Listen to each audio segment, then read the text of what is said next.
ரத்னவாணி சமுதாய வானொலி. ரத்னவாணி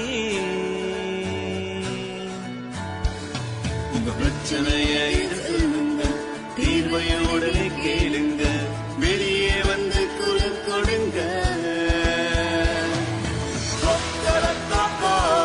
இது மக்களுக்கான சேவை. அற்புத தெரிஞ்சிக்கோ, தமிழில் சொல்றோம் புரிஞ்சிக்கோ. ரத்னவாணி சமுதாய வானொலி. ரத்னவாணி. ரத்னவாணி 90.8 சமுதாய வானொலி ஒலிபரப்பு கோவை ஈச்சனாரி ரத்தினம் கல்லூரி வளாகத்தில் இருந்து ஒலிபரப்பாகிறது.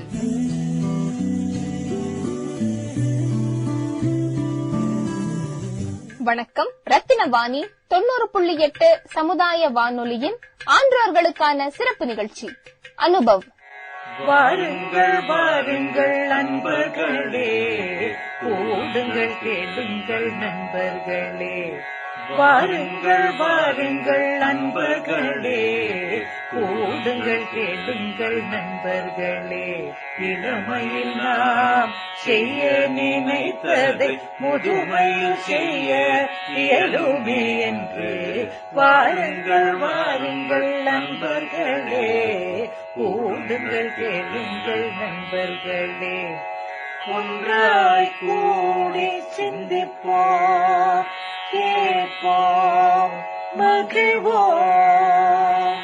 சிந்திப்போம், கேட்போம், மகிழ்வோம். இந்திய அரசாங்கத்தின் அறிவியல் மற்றும் தொழில்நுட்பத்துறை என்னும் டிபார்ட்மெண்ட் ஆஃப் சயின்ஸ் அண்ட் டெக்னாலஜியால் நிறுவப்பட்ட விக்யான் பிரசார் என்னும் துறை மற்றும் அழகப்பா பல்கலைக்கழகம் இணைந்து வழங்கும் 60 வயதிற்கும் மேற்பட்ட ஆன்றோர்களை உள்ளிணைக்கும் புதுமையான சமுதாய வானொலி நிகழ்ச்சி அனுபவ்.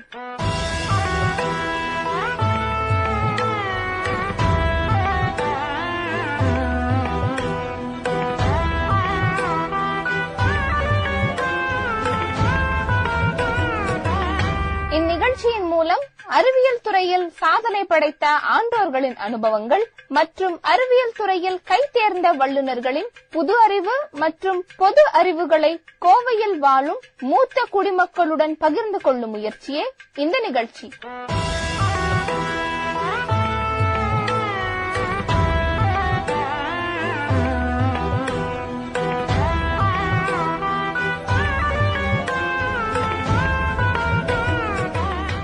இன்றைக்கு நம்முடன் சிறப்பு விருந்தினராக இருப்பவர் KG மேனேஜிங் ட்ரஸ்டி திரு டாக்டர் பக்தவச்சலம் ஐயா அவர்கள்.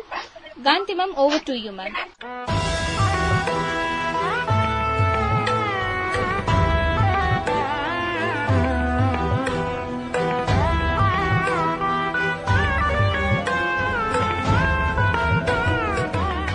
இப்ப லேட்டஸ்டா அந்த ராஜ்குமார்ங்கிற அந்த ஆக்டர் வந்து வெரி ரொம்ப நல்லா எக்ஸசைஸ் பண்றவர், நல்ல உடம்ப பாத்துக்கிறவர் அப்படின்னாலும் போட்டுன்னா ஒரு போயிட்டாரு யங் ஏஜ்ல.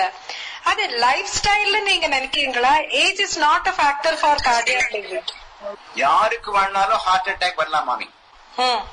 பெண்களுக்கும் வரலாம், ஆண்களுக்கும் வரலாம், ஆக்டருக்கும் வரலாம், முதலாளிக்கும் வரலாம், ராஜ்குமாருக்கும் வரலாம். மன்மோகன் சிங்க்கு ஹார்ட் அட்டாக் வந்ததோ இல்லையோ, பிரைம் மினிஸ்டர். இல்ல இந்த I think it's Puneeth Rajkumar. யாரு இப்ப போனது வந்து புனீத் ராஜ்குமார் தான். புனீத் ராஜ்குமார் தான். யாரு பண்ணா வரலாம். அவருக்கு என்ன பண்ணாரு, ஜிம்னாசியம் எக்ஸசைஸ் பண்ணாரு 3 மணி நேரம். ஆனா அதுக்கு முன்னால அவரு உடம்ப செக் பண்ணல. இங்க இருந்து கைலாச மலை ஏறணும்னா நம்ம டாக்டர்கிட்ட சர்டிபிகேட் வாங்கணும், கரெக்டா? பக்கத்துல இருக்க பழனி மலை ஏறணும்னாலும் கூட உங்களால ஏற முடியாது, வெள்ளிங்கிரி மலை ஏற முடியாது. அதனால முதல்ல டாக்டர்கிட்ட சர்டிபிகேட் வாங்கிட்டு அப்புறம் தான் விடுவான் கைலாஸ் மான்சரோவருக்கு. அதே மாதிரிதான் இந்த ஜிம்னாசியத்துல போய் விகரஸ் எக்ஸசைஸ் பண்றது எதுக்காக? உடம்புல இருக்க மசில்ஸ் இன்க்ரீஸ் பண்றதுக்காக கிடையாது. எதுக்காக பண்றோம்னா உடம்பு தெம்பா இருக்கணும், அவ்வளவுதான் எக்ஸசைஸ். ஒரு ஃபுட்பால் கிரவுண்ட்ல நடந்தா போதும் 3/4 மணி நேரம் உடம்பு நல்ல எக்ஸசைஸ் ஆயிடுது. ஜிம்னாசியத்துல இந்த ஹிந்தி ஆக்டர்ஸ் எல்லாம் இந்த மசில்ஸ் பார்த்துட்டு நல்ல நல்ல பெண்களோட ஆக்டர் பண்றாங்களா, ஆக்டிங். அவருக்கு உடம்புல என்ன மிஸ்டேக் இருந்ததுன்னு எங்களுக்கு தெரியாது. ஆனா ஓவர் எக்ஸசைஸ் பண்ணா ஹார்ட் அட்டாக் வரும். ஆரம்பத்திலேயே அந்த ஜிம்னாசியத்திலேயே இந்த மாத்திரை கொடுத்திருந்தான்னு வச்சுக்கோங்க, லோடிங் டோஸ் மாத்திரை, அவன் குறைக்கிறதுக்கு வாய்ப்பு இருக்கு. இந்த ஜிம்னாஸ்டிக் போறதுக்கு முன்னால ஒரு டாக்டர்கிட்ட போய் ஹெல்த் செக்அப் பண்ணி, பிபி செக்அப் பண்ணி, பிளட் சுகர் செக்அப் பண்ணி, நல்லா 43 வயசுல போற வயசு இல்லையா அது, செக்அப் பண்ணணும். மாஸ்டர் ஹெல்த் செக்அப் பண்ணணும். நீங்க எல்லாம் இருக்கீங்க 50 வயசு, 60 வயசு, 70 வயசு, 80 வயசு செக்அப் பண்ணிக்கணும். யாருக்கு வேணாலும் வியாதி வரலாம். நல்லா தானே இருக்கேன், எனக்கு எப்படி வியாதி வரும்? நல்லா இருக்கேன். ஆனா ஒரு 5000 ரூபாய் கொடுத்து ஒரு செக்அப் பண்ணணும்னு வச்சுக்கோங்க கேஜி ஹாஸ்பிட்டல்ல. They'll find out how is your blood pressure, how is your blood sugar, cholesterol எப்படி இருக்கிறது, ஹார்ட் எப்படி இருக்கு, கிட்னில ஏதாவது கேன்சர் இருக்கா, பிரஸ்ட்ல ஏதாவது டியூமர் இருக்கா, பிளட் அனிமியா இருக்கா, எல்லாத்தையும் ஒரு 4 hours செக்அப் பண்ணிக்கலாம். வெறும் 5000 rupees, 50,000 ரூபாய் செக்அப் பண்றதுக்கு அப்பா நாள் போடுறாங்க. Checkup, basic checkup is required before you take up a very vigorous journey or vigorous exercise. Go ahead. இந்த கார்டியாக் ப்ராப்ளம்ஸ் இல்லாத ஆப்வியஸ் கார்டியாக் ப்ராப்ளம்ஸ் ஒண்ணுமே வியாதி இல்ல எனக்கு, நான் ரொம்ப ஆக்டிவா, நான் ரொம்ப ஹெல்தியா இருக்கேன்னு சொல்ற சீனியர் சிட்டிசனுக்கு பீரியாடிக்கா எப்ப டெஸ்ட் பண்ணணும்? Every 6 months or 1 year, once in a year is enough? 30 வயசுக்கு மேல every 2 years, 40 வயசுக்கு மேல every year, 50 வயசுக்கு மேல டெஃபினட்டா every year செக்அப் பண்ணிக்கணும். உடம்பு நல்லாவே இருந்தாலும் கூட, இப்ப உதாரணத்துக்கு ஒரு அம்பாசிடர் கார் வாங்குறோம், ஒரு Maruti car வாங்குறோம்னா every 6 months we take it to the garage and check it up, especially if you want to go on a long journey. ஒரு திருப்பதிக்கு போகணும்னு சொல்லிட்டு உங்க கையில் இருக்கிற டொயோட்டா கார் எடுக்கணும்னா போய் செக் பண்ணணும், ஒர்க் ஷாப்ல போய் செக் பண்ணிக்கணும். பெல்ட் எப்படி இருக்கு, கார்பரேட்டர் எப்படி இருக்கு, ஃபியூவல் எப்படி இருக்கு, டயர் எப்படி இருக்கு, எல்லாம் செக் பண்ணிட்டு தான் நம்ம திருப்பதிக்கு போறோம். திருப்பதிக்கு போகும்போது கார்ல 5-6 பேர் உட்காந்துருக்கோம், நகையெல்லாம் போட்டிருக்கோம். திம்பம் ஃபாரஸ்ட் பக்கத்துல போய் கார் நின்று போயிடுச்சுன்னா நம்ம கழுத்துல நகையும் போச்சு, எல்லாம் போச்சு, போயிட்டு திரும்ப வந்துருவோம். அதனால உங்களோட ஜேர்னி, நீங்க 50 வயசு ஆச்சு, 70 வயசு ஆச்சு, கொஞ்சம் பழசா போச்சு வண்டி, செக்அப் பண்ணிக்கிறது நல்லது. செக்அப் பண்றதும் எல்லாமே உங்க பாடியை இன்சூரன்ஸ் பண்ணிக்கோங்க. மெடிக்ளைம் இன்சூரன்ஸ், ஸ்டார் இன்சூரன்ஸ், என்ன சொல்றாங்களே, new India insurance, oriental insurance, mediclaim. ஒரு 2000 ரூபாய் கொடுத்தா மோட்டார் பைக்குக்கு இன்சூரன்ஸ் பண்றான், ஒரு 5000 ரூபாய் காருக்கு இன்சூரன்ஸ் பண்றான், நமக்கு ஒரு 10,000 ரூபாய் கொடுத்தா நம்ம உடம்புக்கு இன்சூரன்ஸ் 5 லட்சத்துக்கு பண்ணி கொடுக்குறான். கையில இருந்து காசு செலவு பண்ண வேண்டியது இல்லையே.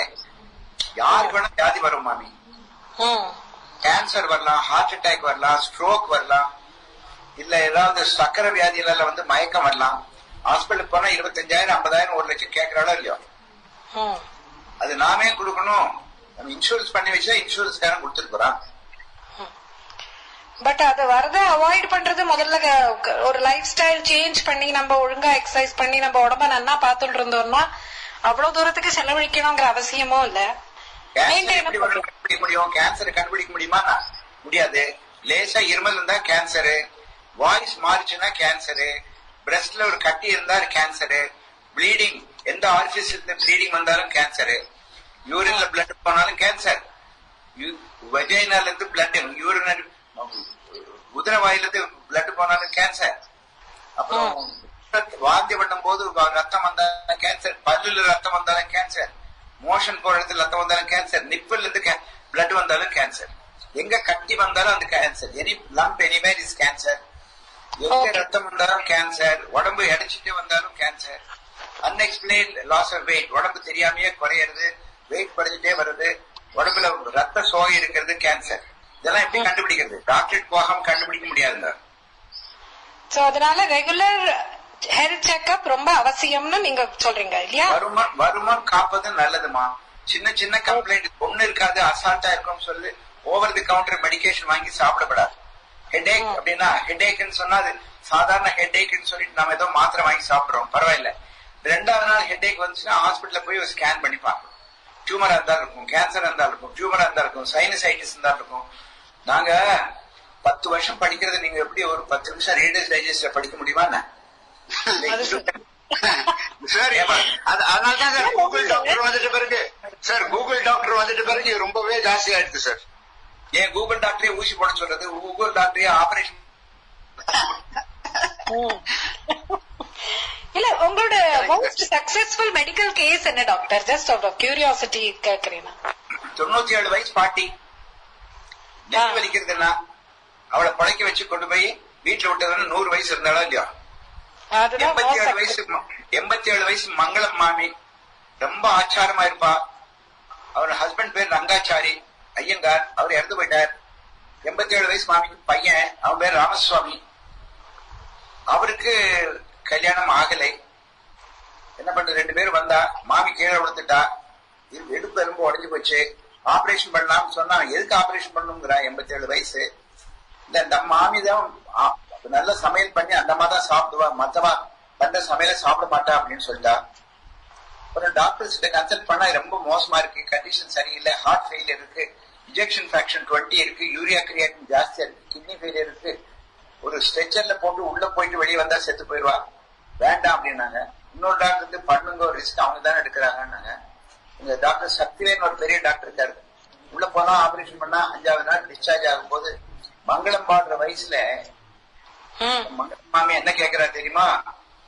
என்ன ஓய் என்ன ஹாஸ்பிட்டல் நடத்துற? என்ன மாமி நல்லா தானே பண்ணிருக்கோம். இல்ல தயிர் சாதத்துல ஊறுகாய் கொடுக்கறது இல்லையா உங்க ஹாஸ்பிட்டல் அப்படிங்கிறான்.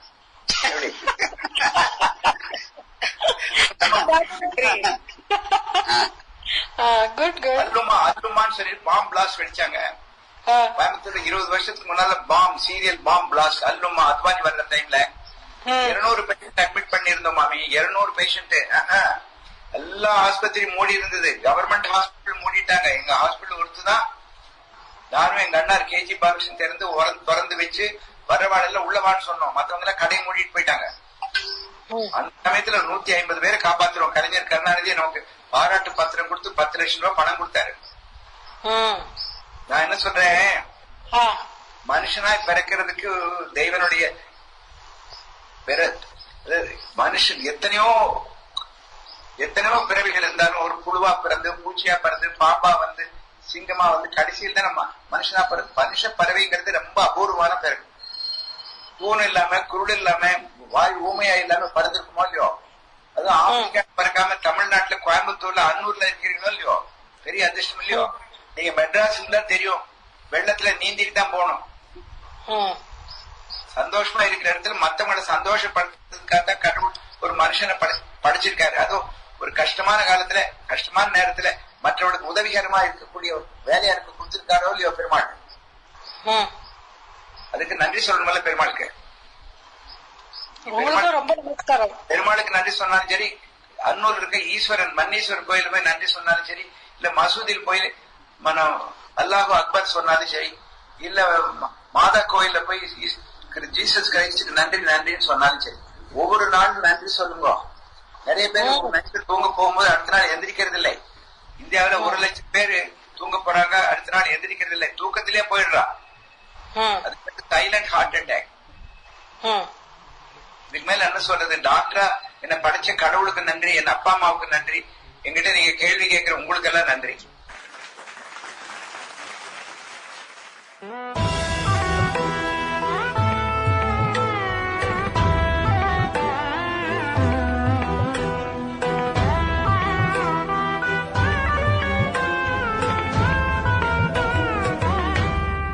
இந்திய அரசாங்கத்தின் அறிவியல் மற்றும் தொழில்நுட்பத்துறை என்னும் டிபார்ட்மெண்ட் ஆஃப் சயின்ஸ் அண்ட் டெக்னாலஜியால் நிறுவப்பட்ட விக்யான் பிரசார் என்னும் துறை மற்றும் அழகப்பா பல்கலைக்கழகம் இணைந்து வழங்கும் 60 வயதிற்கும் மேற்பட்ட ஆன்றோர்களை உள்ளிணைக்கும் புதுமையான சமுதாய வானொலி நிகழ்ச்சி அனுபவ் என்னும் இந்நிகழ்ச்சியின் அடுத்த அத்தியாயத்தில் உங்களை சந்திக்கிறோம். நன்றி, வணக்கம்.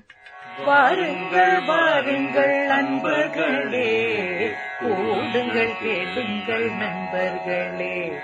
வாருங்கள் வாருங்கள் நண்பர்களே, கூடுங்கள் கேளுங்கள் நண்பர்களே. இளமையில் நாம் செய்ய நினைத்ததை முதுமையில் செய்ய இயலுமே என்று வாருங்கள் வாருங்கள் நண்பர்களே, கூடுங்கள் கேளுங்கள் நண்பர்களே. ஒன்றாய் கூடி சிந்திப்போம், கேட்போம், மகிழ்வோம், சிந்திப்போம், கேட்போம், மகிழ்வோம்.